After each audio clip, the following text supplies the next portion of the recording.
বিসমিল্লাহির রহমানির রহিম। আসসালামু আলাইকুম রহমতুল্লাহ। সুপ্রিয় শিক্ষার্থীরা, ক্রিয়েটিভ টিচিং মেথডের পক্ষ থেকে আমি মোহাম্মদ আতিকুল ইসলাম সুমন নিয়ে আসলাম আরও একটা নতুন সম্পাদ্য। পরিসীমা দেওয়া আছে, বর্গ আঁকতে হবে। তো আসেন আমরা পরিসীমা দেওয়া আছে, বর্গ আঁকো। তো একটা পরিসীমা আমরা জানি যে চতুর্ভুজের পরিসীমাকে কীভাবে সমদ্বিখণ্ডিত করতে হয়। তো আমি পরিসীমাটা নিলাম 11 সেন্টিমিটার। কতটুক? এখান থেকে পর্যন্ত 11 সেন্টিমিটার নিয়ে নিলাম।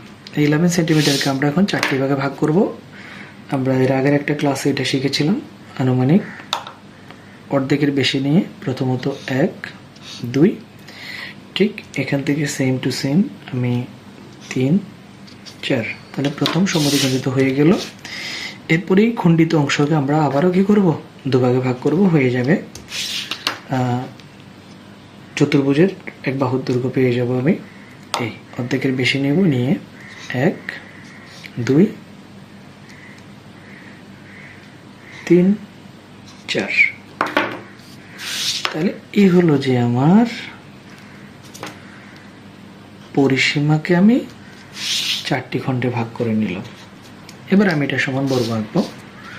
আমাদের যদিও এটা সংক্ষিপ্ত প্রশ্নে দিতে পারে অথবা আমাদের 2 নম্বরের প্রশ্নে দিতে পারে, তারপরও আমাদের শিখে রাখা প্রয়োজন।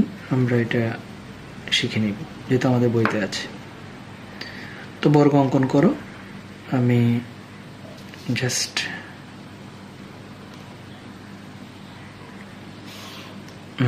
বর্গ আঁকতে গেলে আমাদের শুধুমাত্র কী করতে হবে? একটা লম্ব আঁকতে হবে, আর এই π/4 এর সমান করে 4টা বাহু আঁকতে হবে, শেষ। তো আসলে লম্ব আঁকে ফেলি। 1, তারপরে 2, 3, 4, 5। এবার আসেন আমরা π/4 এর সমান করে 4টি কী করব?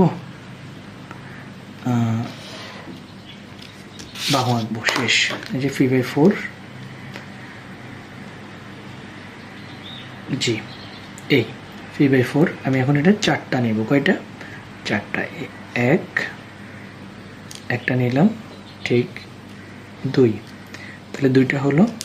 এবার এখানে কেন্দ্র করে 3, আবার এখানে কেন্দ্র করে 4।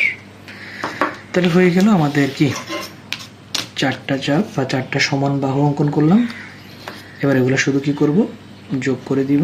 এই একটা, আর এখান থেকে